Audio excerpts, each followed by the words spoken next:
जय हिंद दोस्तों। आज हम करने जा रहे हैं आधारभूत प्रमेय, जो कि अंक गणित का यानी फंडामेंटल थ्योरम ऑफ अरिथमेटिक है। दोस्तों, अगर मैं अंक गणित के आधारभूत प्रमेय की बात करूं, यानी कि इस थ्योरम की बात करूं, तो यह कहता है कि प्रत्येक भाज्य संख्या को अभाज्य संख्याओं के एक गुणनफल के रूप में व्यक्त किया जा सकता है। अगर इसे इंग्लिश में कहें तो every integer greater than 1 either is a prime number और इटसेल्फ और प्रोडक्ट ऑफ प्राइम नंबर्स। यानी कि कोई भी संख्या इंटीजर जिसे प्राइम नंबर्स के प्रोडक्ट या किसी भी इंटीजर के प्रोडक्ट के रूप में लिखा जा सकता है। आप इसको ऐसे समझ सकते हैं, यदि मैं कहता हूं 210 कोई नंबर है दोस्तों, 210 कोई नंबर है। अब इसके फैक्टर्स किए जाए, प्राइम फैक्टर्स किए जाए, तो दोस्तों आपको याद होगा 2 गुणा में 3 गुणा में 5 गुणा में 7 210 होता है। करके देख लीजिए दोस्तों, 2 तिया 6, 6 पंजे 30, 30 सत्ते 210। तो इसका मतलब ये हो सकता है कि एक नंबर है जिसे हम प्राइम फैक्टर्स के प्रोडक्ट के रूप में लिख सकते हैं। यानी कि यहां से हमारी थ्योरम सिद्ध होती है कि एवरी इंटीजर ग्रेटर देन 1, 210 जो है वो 1 से बड़ा है दोस्तों, is either a prime number और इटसेल्फ, या तो वो प्राइम नंबर होगा या फिर एक जो है एक नॉर्मल नंबर होगा। उसका जो प्रोडक्ट होगा वो प्राइम फैक्टर्स होंगे, यानी कि उसके प्राइम नंबर उसके फैक्टर्स होंगे। ये थ्योरम हमें ये कहती है। इसे हिंदी में भी ये कहा जाता है कि प्रत्येक भाज्य संख्या, यानी कि भाज्य संख्या है, इसका जो गुणनफल है वो एक अभाज्य संख्याओं के रूप में व्यक्त किया जा सकता है। यहां से ये बात सिद्ध होती है। आप इसे उतार सकते हैं, टेक योर टाइम। अगला एग्जाम्पल देखते हैं दोस्तों। एग्जाम्पल नंबर 5 कहता है कि साबित कीजिए n का कोई मान है जो हमेशा शून्य पर उसका अंत हो, तो वह हमेशा जो है एक प्राकृत संख्या होगी। ऐसी कोई प्राकृत संख्या ज्ञात कीजिए n के लिए कि जिसका मान या जिसका नंबर शून्य पर समाप्त हो। आइए देखते हैं दोस्तों से। मान लेते हैं कि n का कोई मान है जो कि 4n का है और वह शून्य पर समाप्त होता हो। यानी कि आप इसको ऐसे समझ सकते हैं कि 4n की कोई वैल्यू है, n की वैल्यू कुछ भी हो सकती है, 1 2 3 कुछ भी हो सकती है। तो जो भी नंबर आए वो 0 पर एंड हो, जो भी नंबर आए इसे सॉल्व करके वह 0 पर एंड हो या शून्य पर समाप्त हो। अब आपको पता होगा दोस्तों, जो भी संख्या शून्य पर एंड होती है वह 5 से जरूर डिवाइड होती है, यानी कि वह संख्या 5 से विभाज्य होगी। इसका मतलब अगर n का कोई भी मान रखता हूं, 1 2 3 कुछ भी मान रखता हूं, उसे सॉल्व करने के बाद जो संख्या आती है, यदि वह शून्य पर समाप्त होती है तो वह संख्या 5 से विभाजित जरूर होगी। अपितु हम ये देखते हैं कि 4n को यदि सॉल्व किया जाए, यानी कि अगर 4n का जो इसको ऐसे लिख सकते हैं दोस्तों, जो भी संख्या आएगी यानी कि वो संख्या 5 का मल्टीपल होगा, यानी कि 5 का गुणनफल या गुणनखंड होगा। ठीक है, इसका मतलब ये है कि वह 5 का गुणनखंड होगा। लेकिन अगर 4n को सॉल्व करूं तो 4 को मैं लिख सकता हूं 2 गुणा में 2 की power n as it is. अब एक जो है 2 दो बार है तो 2 का स्क्वायर की पावर n। अब जब पावर के ऊपर पावर होती है तो पावर आपस में मल्टीप्लाई हो जाती है, गुणा हो जाती है, तो 2 की पावर 2 n बन जाता है दोस्तों ऐसे। अब यहां हम देखते हैं कि 4n की जो अभाज्य गुणनखंडों की अभाज्य संख्या है, यानी कि यहां पर ज्यादा से ज्यादा 2 आ सकता है दोस्तों, ना तो यहां पर 5 आ रहा है ना 3 आ रहा है या और कोई अभाज्य संख्या नहीं आ रही है। इसका मतलब क्या है कि 2 ही केवल 2 ही इसका अभाज्य संख्या होगा, इसका गुणनफल होगा, यानी कि अभाज्य संख्या 2 हो सकती है। अतः n का कोई ऐसा मान नहीं है जो शून्य पर समाप्त हो, यानी कि n के लिए हम ऐसे कोई नंबर रख ही नहीं पाएंगे जिसका समापन जो है वो शून्य पर हो। इस एग्जांपल के थ्रू समझते हैं दोस्तों। मान लीजिए मैं 4 की पावर 1 रखता हूं तो मेरा आंसर सॉल्व करके आएगा 4। यदि मैं 4 की पावर 2 रखता हूं तो आंसर आएगा दोस्तों 16। यदि मैं 4 की पावर 3 रखता हूं तो आंसर आएगा 64।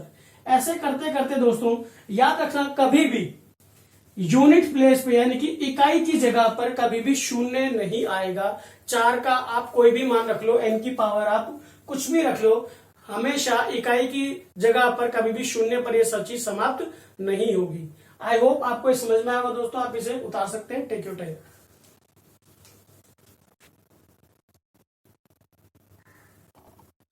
अगला उदाहरण देखते हैं दोस्तों। उदाहरण नंबर 6 कहता है कि 6 और 20 का एचसीएफ और एलसीएम फाइंड करना है दोस्तों। एचसीएफ और एलसीएम यानी कि महत्तम समावर्ती और लघुत्तम समावर्ती जो हमें फाइंड करनी है। अगर 6 के मैं प्राइम फैक्टर्स निकालूं तो 2 गुणा 3 बनेगा, यानी 2 की घात 1 3 की घात 1, यानी 2 की पावर 1 3 की पावर 1। यदि 20 के प्राइम फैक्टर्स निकालूं तो 2 गुणा में 2 गुणा में 5, यानी कि 2 की पावर 2 गुणा में 5, यानी कि 5 का मतलब यहां पर क्या है, जिसका ऊपर कुछ नहीं, इसका मतलब वहां पर 1 होता है दोस्तों।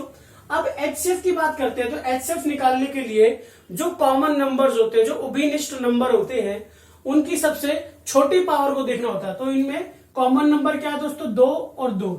यहां पर दोनों की सबसे छोटी पावर कौन सी है, ये वाली, यानी कि सबसे छोटी घात कौन सी है, 2 की पावर 1 या 2 की घात 1। यही हमारा जो है 2 की पावर 1 या 2 की घात 1 प्रत्येक उभयनिष्ठ अभाज्य गुणनखंड की सबसे छोटी घात होती है। यानी कि एचसीएफ हमारा ये होगा, खाली छोटी घात, यानी कि ये, और 2 की पावर 1 क्या होता है दोस्तों, 2 ही होता है। अब एलसीएम की बात करें तो एलसीएम होता है प्रत्येक गुणनखंड की सबसे बड़ी घातें, यानी कि 2 यहां पर उभयनिष्ठ गुणनखंड है तो इसकी सबसे बड़ी घात क्या है, 2 की पावर 2, यहां लिख ली। अब यहां पर क्या है, कुछ नहीं, तो 3 है तो 3 की पावर 1 लिख ली। यहां पर 5 के अलावा कुछ नहीं है तो 5 की पावर 1 लिख ली। अब 3 की पावर का मतलब होता है 3, 2 की पावर 2 का मतलब होता है 4, और 5 की पावर 1 का मतलब होता है 5। अगर तीनों को आपस में मल्टीप्लाई कराया जाए तो 60 बनेगा। 3 चौके 12 और 12 पंजे 60, यानी कि इसका एलसीएम बनेगा दोस्तों 60।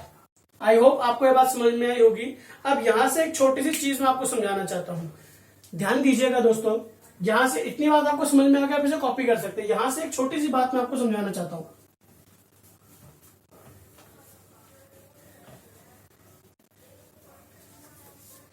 यदि दोनों संख्याओं को, यानी कि अगर दोनों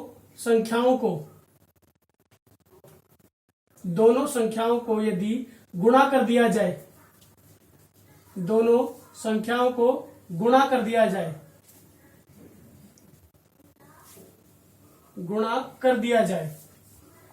तो हमें देखिए क्या मिलेगा दोस्तों, 6 था और 20 था। यदि इसको गुणा कर दिया जाए तो यह बन जाएगा दोस्तों 120।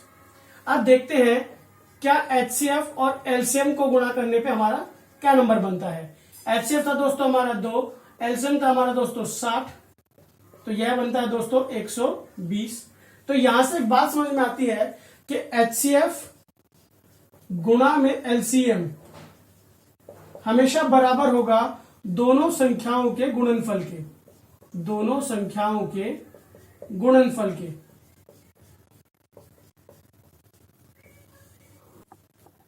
यानी कि जब हमने देखा कि दो संख्याओं का गुणनफल जो है, यहां तक हमने किया एचसीएफ और एलसीएम, यानी दो संख्याओं के गुणनफल के बराबर होगा दोस्तों, गुणनफल के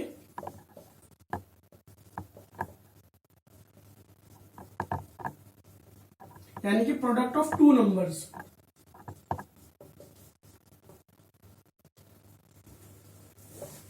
इतनी बात आपको समझ में आई होगी दोस्तों। ये फॉर्मूला भी है दोस्तों कि एचसीएफ गुणा में एलसीएम दोनों संख्याओं के गुणनफल के बराबर होगा। अगर एचसीएफ दिया हुआ है और दो नंबर दिए गए हैं तो हम एलसीएम आराम से फाउंड कर सकते हैं। या अगर हमें एलसीएम दिया हो, दो नंबर दिए गए हो, तो हम आसानी से एचसीएफ फाइंड कर सकते हैं। आई होप आपको ये बात समझ में आई होगी दोस्तों। आप इसे कॉपी कर सकते हैं, टेक योर टाइम। अगला उदाहरण देखते हैं दोस्तों। अगला उदाहरण कहता है 96 और 404 का एचसीएफ और एलसीएम फाइंड करना है दोस्तों।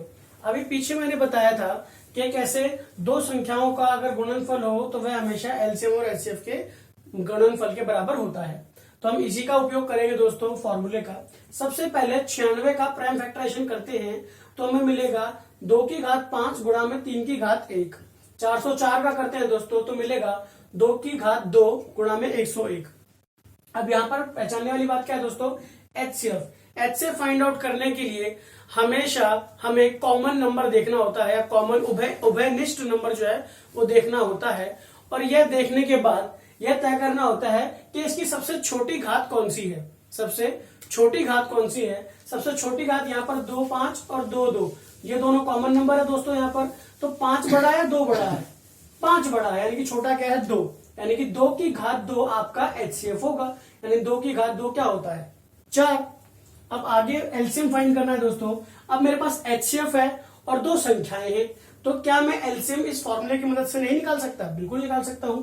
तो एलसीएम गुणा में एचसीएफ दो संख्याओं का गुणनफल होता है, यानी कि एलसीएम को यही छोड़ देंगे, एचसीएफ यहां मल्टीप्लाई हो रहा है, इधर आकर डिवाइड हो जाएगा, यानी कि इन दोनों संख्याओं के डिवीजन में आ जाएगा या इसके विभाजन में आ जाएगा। तो 4 को इससे काटेंगे तो 4 एकम 4, 101 गुणा में 4 होता है 404। अब 101 की गुणा 96 में करेंगे तो दोस्तों हमें मिलेगा 96। आई होप आपको ये बात समझ में आई होगी। आप इसे कॉपी कर सकते हैं, टेक योर टाइम। अब आगे बढ़ते हैं, उदाहरण 8 की तरफ देखते हैं। कहता है कि 6, 72 और 120 तीन संख्याओं का एचसीएफ और एलसीएम फाइंड करना है। तो यदि 6 के गुणनफल निकालता हूं, यानी कि प्राइम फैक्टर्स निकालता हूं, अभाज्य संख्या का गुणनफल निकालता हूं, तो 2 की घात 1, 3 की घात 1, यानी कि 2 तिया 6 होता है दोस्तों। ऐसे ही 72 का निकालता हूं तो 2 की घात 3 और 3 की घात 2, यानी कि 2 की घात 3 क्या होता है 8, 8 गुणा में 9, 8 3 72, यानी कि ये हो सकता है। 120 का निकालता हूं दोस्तों तो ये आएगा 2 की पावर 2, यानी कि 2 की घात 2, 3 की घात 1, 5 की घात 1। अब यहां पर हमें एचसीएफ निकालना है। एचसीएफ निकालने के लिए दोस्तों हमें उभयनिष्ठ संख्याओं का सबसे छोटी घात वाला नंबर चाहिए होता है। तो उभयनिष्ठ यहाँ पर 2 और 3, 2 और 3, 2 और 3, ये उभयनिष्ठ यहाँ पर हमें कॉमन नंबर दिख रहे हैं। तो यहाँ पर 2 की सबसे छोटी घात 2 1 है, यहाँ पर 3 की सबसे छोटी घात 3 1 है, और 2 तिया 6 होता है दोस्तों, यानी कि सबसे छोटी घात वाली जो संख्या है उसी से हमारा एचसीएफ निकलता है। अब बात करते हैं एलसीएम की। एलसीएम में चाहिए होता है दोस्तों बड़ी घातें, तो उभयनिष्ठ संख्याओं को छोड़कर उनके गुणनफलों की, यानी कि 2, 3 और 5। तो 2 की पावर 3 सबसे बड़ी घात यहाँ पर ये है, 3 की घात 2 सबसे बड़ी यह है, और 5 की घात 1 है। तो इन सबको सॉल्व करेंगे दोस्तों तो 2 की पावर 3 यानी कि 8, 3 की पावर 2 बनता है 9, और 5 की घात 1 बनता है 5, यानी कि 5 अट्ठे 40। आप इसे ऐसे भी सॉल्व कर सकते हैं, 5 अट्ठे 40, 40 निम्न 360, यानी कि इस संख्या का एलसीएम जो है वो 360 होगा। यहाँ पर एक रोचक तथ्य आपको बताना चाहूंगा दोस्तों, कभी भी अभी हमने देखा था कि दो संख्याओं का गुणनफल जो है वह हमेशा एचसीएफ और एलसीएम के गुणनफल के बराबर होता है, यानी कि उनके मल्टीप्लाई के बराबर होता है। अब बात करते हैं तीन संख्याओं के बारे में। कभी भी तीन संख्याओं का गुणनफल बराबर नहीं होगा एलसीएम और एचसीएफ के। आप इसको सिद्ध भी करके देख सकते हैं दोस्तों, मैं आपके सामने सिद्ध कर देता हूं। यानी कि 6 गुणा में 72 गुणा में 120 क्या 6 गुणा में 360 के बराबर होगा? बिल्कुल नहीं होगा दोस्तों।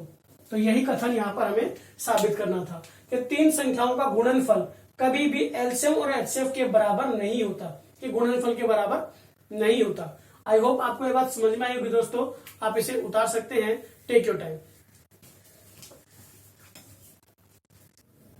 अब बात करते हैं दोस्तों एक्सरसाइज 1.2 की। तो यहां पर बोला गया है पहले क्वेश्चन में कि दिए गए नंबर्स को प्राइम फैक्टर्स के प्रोडक्ट में लिखिए या फिर अभाज्य संख्याओं के गुणनफल में लिखिए। तो पहले 140 दिया गया है दोस्तों। 140 के यदि हम फैक्टर्स करेंगे दोस्तों तो लिखा जाएगा, इसे 2 से भाग किया जाएगा तो 70, फिर 2 से भाग किया जाएगा तो 35, फिर 5 से भाग दिया जाएगा तो 7, और फिर 7 से भाग दिया जाएगा तो 1। यानी कि यहाँ पर लिखा जा सकता है कि 2 की घात 2, 5 की घात 1 और 7 की घात 1 जो है 140 बनता है। इसी प्रकार 156 को लिखा जा सकता है दोस्तों 2 की पावर 2, 3 की पावर 1 और 13 की पावर 1 सॉरी। 3825 को लिखा जा सकता है दोस्तों 3 की पावर 2, 5 की पावर 2 और 17 की पावर 1। इसी प्रकार 5005 को लिखा जा सकता है दोस्तों 5 की घात 1, 7 की घात 1, 11 की घात 1 और 13 की घात 1। ये सारे ही जो है प्राइम नंबर्स है या अभाज्य संख्याएं हैं। 7429 की बात करते हैं दोस्तों, यह 17 की पावर 1, 19 की पावर 1 और 23 की पावर 1, ये तीनों भी अभाज्य संख्याएं हैं। इनके रूप में इनको जो है व्यक्त करना था दोस्तों। आप इसे उतार सकते हैं, टेक योर टाइम। प्रश्न 2 की ओर पढ़ते हैं दोस्तों, देखते हैं। अब कह रहा है कि दो संख्याएं दी गई है दोस्तों, दो संख्याएं दी गई हैं, हमें ये वेरीफाई करना है, ये जांच करनी है कि एक तो हमें ये फाइंड आउट करना है कि इसका एचसीएफ क्या होगा, इसका एलसीएम क्या होगा। दूसरे में बोल रहा है कि दोनों संख्याओं का मल्टीपल और देखो क्या ये एलसीएम और एचसीएफ के बराबर आता है, ये फाइंड करना है दोस्तों। तो शुरुआत करते हैं 26 से। अगर 26 के अभाज्य गुणनफल को देखें तो ये होगा 2 की घात 1 13 की घात 1। ऐसे 91 को देखें तो ये होगा 7 की घात 1 13 की घात 1। इसका एचसीएफ क्या होगा दोस्तों, इसमें से उभयनिष्ठ संख्या कौन सी है, 13। कॉमन संख्या कौन सी है, 13। तो 13 की घात सबसे छोटी घात देखनी होती है और सबसे छोटी घात यहाँ पर दोनों में एक ही है, तो यानी कि 13 की घात 1। आंसर होगा एचसीएफ 13। अब एलसीएम की ओर बढ़ते हैं दोस्तों। प्रत्येक गुणनफल की सबसे बड़ी घात यानी कि हर एक जो हमारा प्रोडक्ट का नंबर आया है, प्राइम फैक्टर आया है, इसकी सबसे बड़ी पावर के बारे में देखना है। तो सबसे बड़ी पावर यहाँ पर 2 की 1 है, 7 की 1 है और 13 की 1 है। इसे सॉल्व करेंगे तो दोस्तों 182 हमें मिलता है। अब इसे वेरीफाई कर लेते हैं, जांच कर लेते हैं। सबसे पहले a इंटू बी कर देख लेते हैं दोस्तों। तो जब 26 और 91 की गुणा की जाएगी तो जवाब में हमें मिलेगा 2366। जब हम एचसीएफ और एलसीएम की गुणा करते हैं 182 और 13 की गुणा करेंगे तो भी हमें मिलेगा दोस्तों 2366। यानी कि यहां से मैं कह सकता हूं कि product of two numbers is always equals to LCM गुणा में एचसीएफ। यही तो फॉर्मूला भी हमने आगे पढ़ा था कि किन्हीं दो संख्याओं का गुणनफल हमेशा बराबर होगा एलसीएम और एचसीएफ के गुणनफल के। यही फॉर्मूला हमने पीछे भी पढ़ा था, यही फॉर्मूला हमने अभी पढ़ा है। तो यहां से एक बात समझ में आती है दोस्तों कि यह रिलेशन वेरीफाई होता है। ए बी इक्वल्स टू ए, मतलब A multiply B. A B का मतलब क्या होता है, A multiply by B. HCM और एलसीएफ के मल्टीप्लीकेशन का जो आंसर आएगा वो दोनों हमेशा बराबर होगा। यहाँ पर आप देख सकते हैं दोस्तों, यहाँ पर 2366 और यहाँ पर 2366। आप इसे कॉपी कर सकते हैं। Thank you. प्रश्न नंबर 2 का केवल हमने एक ही सवाल किया दोस्तों। मैं आपसे अनुरोध करूंगा कि बाकी सवाल आप खुद ट्राई करें, बाकी पार्ट्स आप खुद ट्राई करें। तीसरा क्वेश्चन का पहला पार्ट देख लेते हैं दोस्तों। इसमें कहा गया है 12, 15 और 21 का एचसीएफ और एलसीएम फाइंड आउट करना है दोस्तों।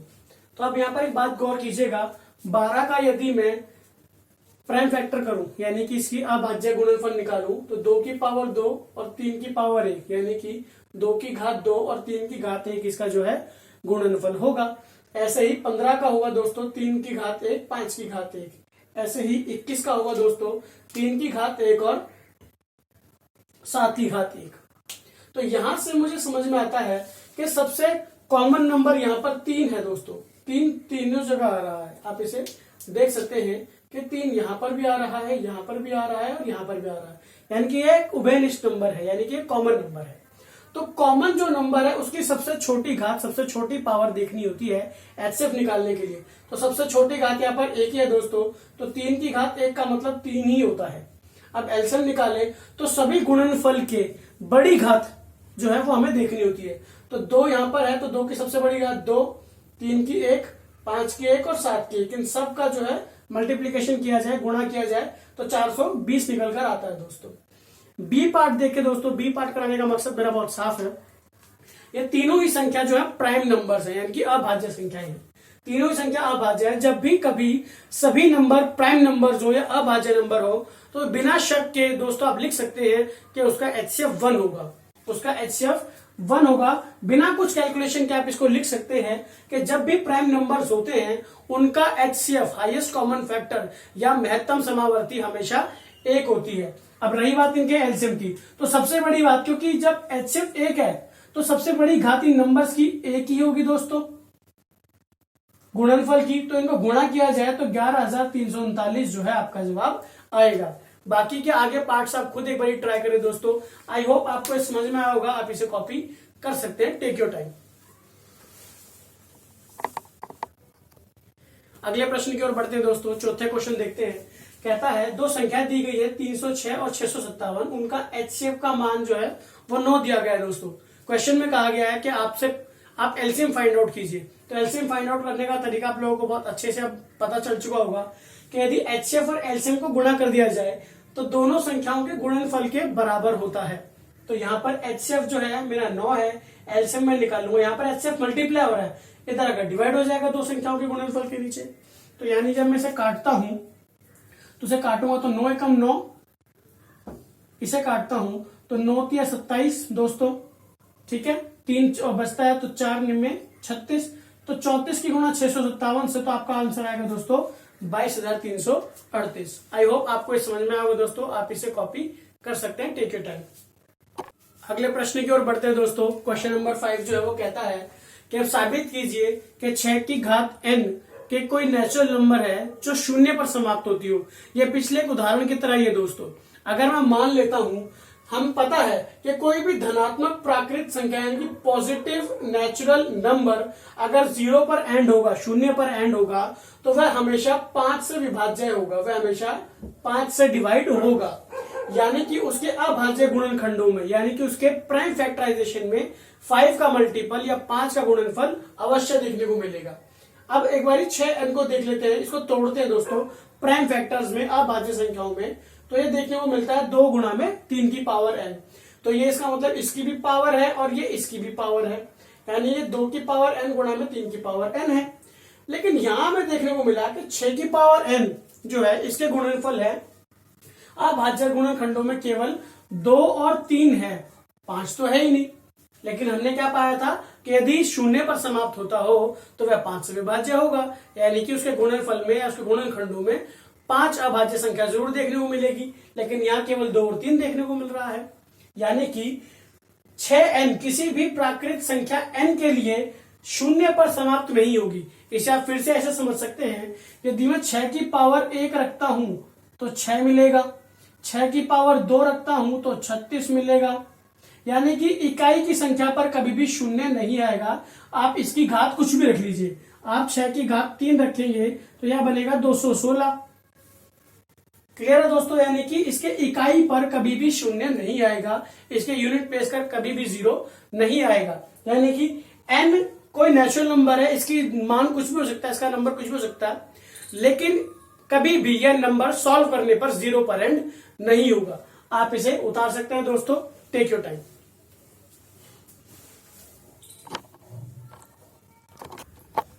अगले सवाल की ओर बढ़ते हैं दोस्तों। तुम जानेंगे, हमें बोला गया है कि एक संख्या दी गई है 7 गुणा में 13 गुणा में 13 जमा 13, और एक संख्या दी गई है दोस्तों 7 गुणा में 6 गुणा में 5 गुणा में 4 गुणा में 3 गुणा में 2 गुणा में 1 जमा 5। यह साबित करना है कि दोस्तों कि यह संख्या और यह संख्या जो है वो एक प्राइम नंबर है, यानी कि इसे सॉल्व किया जाए तो ये एक प्राइम नंबर या फिर एक अभाज्य संख्या कहलाए। तो इसे सॉल्व करते हैं दोस्तों। यहां से मैं 13 को कॉमन ले सकता हूं या बाहर निकाल सकता हूं। तो जैसे मैं 13 बाहर निकालूंगा, अंदर बचेगा दोस्तों 7 गुणा में 13 जमा में 1। अब यहां से अगर मैं 5 बाहर निकालता हूं दोस्तों, यहाँ पे प्लस में 5 और ये 5 है, यहां से 5 बाहर निकालता हूं तो अंदर बचेगा दोस्तों 7 गुणा में 6 गुणा में 4 गुणा में 3 गुणा में 1 और जमा, सॉरी दोस्तों मैंने 5 लिख दिया, यहां पर बचेगा 1। ठीक है दोस्तों, यानी कि 13 इसका एक गुणनखंड है, यानी कि इसका एक फैक्टर है दोस्तों। इसका मतलब 13 एक फैक्टर है और 13 एक प्राइम नंबर भी है। इसी प्रकार 5 इसका फैक्टर है और 5 इसका एक जो है एक गुणनखंड है और इसका एक प्राइम नंबर है, एक अभाज्य संख्या है। यानी कि यहां से पता चलता है कि 13 एक गुणनखंड है और एक अभाज्य संख्या भी है। इसी प्रकार 5 एक गुणनखंड है और एक अभाज्य संख्या है। इसका मतलब मैं कह सकता हूं कि यह संख्या अभाज्य संख्या है और यह संख्या भी अभाज्य संख्या है। यही साबित करना था दोस्तों। आई होप आपको ये समझ में आया होगा, आप इसे कॉपी कर सकते हैं, टेक योर टाइम। अब एक प्रमेय के बारे में सीखेंगे दोस्तों, एक थ्योरम के बारे में जानेंगे, जहां पर मान लेते हैं यदि p कोई अभाज्य संख्या है, यानी कि कोई प्राइम नंबर है, और a कोई पूर्णांक है, यानी कि कोई इंटीजर है, तो वो कहती है संख्या दोस्तों कि यदि p square divided by a square होगा, यानी यदि किसी अभाज्य संख्या के वर्ग को पूर्णांक के वर्ग से भाग किया जाए तो वह संख्या जो है अभाज्य संख्या को भी डिवाइड करेगी पूर्णांक। इस बात को आप ऐसे समझ सकते हैं, यदि मैं कहता हूं 5 के स्क्वायर को दोस्तों यदि मैं 5 से डिवाइड करता हूं तो बिल्कुल डिवाइड हो जाएगा। 5 का वर्ग होता है 25 अपॉन में 5, बिल्कुल हमें पता है कट सकता है। अब बात करता हूं p की, यदि 5 था और मेरा पूर्णांक 5 ही है, यानी कि इसका भी स्क्वायर करूंगा तो ये भी 25 और ये भी 25, यानी कि ये कट सकता है। अगर मैं इसकी बात करूं तो ये भी कट सकता है। यानी कि दोनों जगह कटकर 1 की कंडीशन आ रही है। यानी कि यदि p square upon a square होगा तो p अपॉन a भी होगा। इसी प्रमेय का इस्तेमाल करके दोस्तों हम आगे आने वाले क्वेश्चंस को अपरिमेय संख्या जो है वो प्रूव करेंगे दोस्तों, क्योंकि यहां से एक बहुत इंपॉर्टेंट क्वेश्चन निकलता है इसी थ्योरम के ऊपर या इसी प्रमेय के ऊपर। एक बहुत ही महत्वपूर्ण क्वेश्चन बनता है जिसे कहते हैं कि साबित कीजिए कि कोई संख्या अपरिमेय है। आप इसे उतार सकते हैं, टेक योर टाइम। अब शुरू करते हैं दोस्तों एक बहुत इंपॉर्टेंट क्वेश्चन, और यह क्वेश्चन 101% बोर्ड एग्जामिनेशंस में आता ही आता है दोस्तों। यह 2 नंबर में भी आता है, 3 में भी आ सकता है, 4 में भी आ सकता है दोस्तों। यहां पर हमें साबित कर रहा है कि वर्गमूल 5 यानी कि √5 जो है इर्रेशनल नंबर है। तो इसे साबित करने के लिए दोस्तों हमें इसका रिवर्स अपनाना होगा, यानी कि इसके ऑपोजिट इसे प्रूव करना होगा। यानी कि यदि मैं कहूं कि ये इर्रेशनल है तो मैं इसका ऑपोजिट कह दूं कि ये रैशनल नंबर है।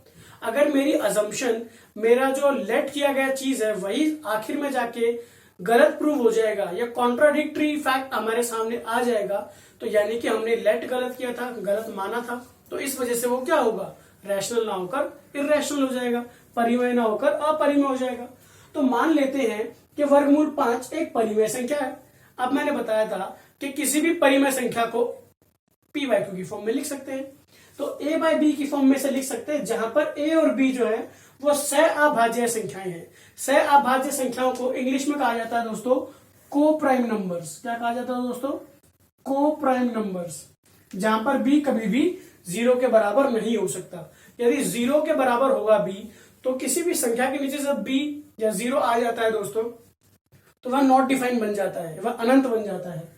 तो अब यहां पर मैं इसे क्रॉस मल्टीप्लाई करता हूं दोस्तों, तो √5b बनता है बराबर a। दोनों तरफ वर्ग करने के बाद यानी कि स्क्वायरिंग बोथ साइड्स करने के बाद 5b square equals to a square मिलता है। इसे मैं इक्वेशन नंबर 1 मानता हूं। अब यहां पर 5 जो इसके साथ मल्टीप्लाई हो रहा है या गुणा हो रहा है इसके साथ, इधर आकर ये राइट हैंड पर साइड पर आकर ये डिवाइड हो जाएगा।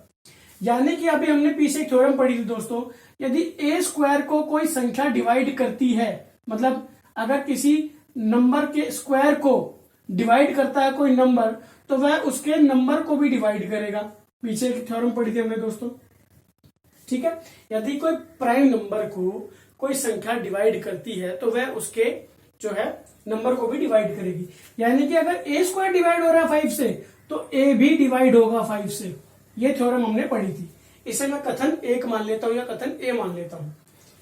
अब मैं मान लेता हूं कि जो a है दोस्तों इसे मैं 5m मान लेता हूं। जितना, देखो दोस्तों यहां पर क्या हमने लेट करना होता है, जितना हमने यहां पर प्रूफ करना होता है उतना ही यहां पर हमने जो है वर्गमूल के बिना नंबर लेट करना होता है।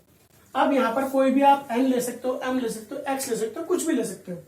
तो मैं यहां पर m ले लेता हूं, जहां पर m एक इंटीजर है, पूर्णांक है, ठीक है दोस्तों। अब इसे इस इक्वेशन में हमने जो है पुट करना है, इस इक्वेशन में इस नंबर को पुट करना है इक्वल्स टू 5m को। तो 5b square equals to 5m का स्क्वायर हो जाएगा। तो 5b square as it is रहेगा और 5m का स्क्वायर बन जाएगा दोस्तों 25m स्क्वायर। तो अब 5 यहां पर मल्टीप्लाई हो रहा है, इधर आकर डिवाइड हो जाएगा, यानी b स्क्वायर का वैल्यू बचेगा 5m स्क्वायर, ठीक है दोस्तों। अब m स्क्वायर को अकेला छोड़ देना और 5 इसके नीचे ले आना है, ठीक है दोस्तों। तो m स्क्वायर का वैल्यू बनेगा b स्क्वायर अपॉन में 5। फिर से वही कथन हमारा सामने जो है वो आ गया है कि b स्क्वायर को यदि 5 डिवाइड कर रहा है तो b से भी 5 को जो है वो डिवीजन मिलेगा। इस कथन को मैं b कथन मान लेता हूं। आगे बढ़ते हैं दोस्तों, आगे बढ़ते हैं। तो हमने पाया था दोस्तों a कथन और b कथन, यानी कि अब a कथन और b कथन से हमें यह पता चलता है कि 5 जो है वो a और b का उभयनिष्ठ अभाज्य गुणनखंड है। यानी कि एक कॉमन फैक्टर है 5, क्योंकि a को भी डिवाइड कर रहा है 5, b को भी डिवाइड कर रहा है 5, और 5 खुद एक प्राइम नंबर भी है, यानी कि अभाज्य संख्या भी है। तो यानी कि इस कथन से क्या पता चलता है कि a और b सहअभाज्य संख्याएं नहीं है, यानी कि ये को प्राइम नंबर्स नहीं है। लेकिन हमने तो लेट किया था कि ये को प्राइम नंबर्स है, यानी कि यहां से हमारी कल्पना जो थी वो गलत होती है। इसलिए मैं कह सकता हूं कि √5 जो है एक अपरिमेय संख्या है। यही हमने साबित करना था दोस्तों। अब आप इसी तरीके से किसी भी संख्या को अपरिमेय साबित कर सकते हैं। आप √3 को भी परिमेय साबित कर सकते हैं।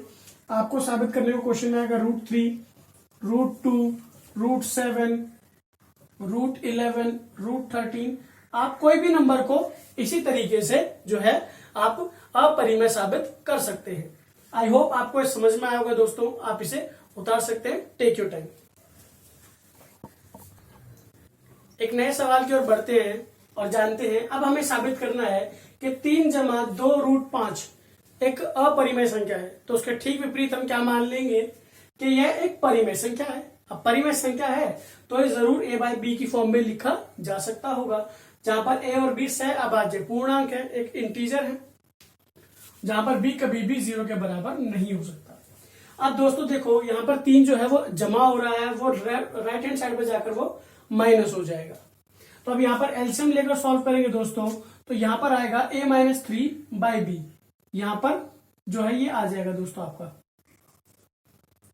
अब यहां से 2 जो है वो मल्टीप्लाई हो रहा है, वो इधर आकर डिवाइड हो जाएगा, यानी कि b के साथ नीचे जाकर मल्टीप्लाई हो जाएगा। आप इसे देखेंगे कि √5 जो है वो अब इस अवस्था में पहुंच जाएगा, इस अवस्था में पहुंच जाएगा। अब क्योंकि हमने माना था a और b जो है एक पूर्णांक है, एक इंटीजर है, इसका मतलब एक मैंने पहले ही बताया था कि इंटीजर जो होते हैं वो परिमेय संख्याएं होते हैं। अब इसका मतलब अगर एक इंटीजर है तो इसका मतलब a और b जो है वो क्या हो जाएंगे, परिमेय संख्या बन जाएंगे।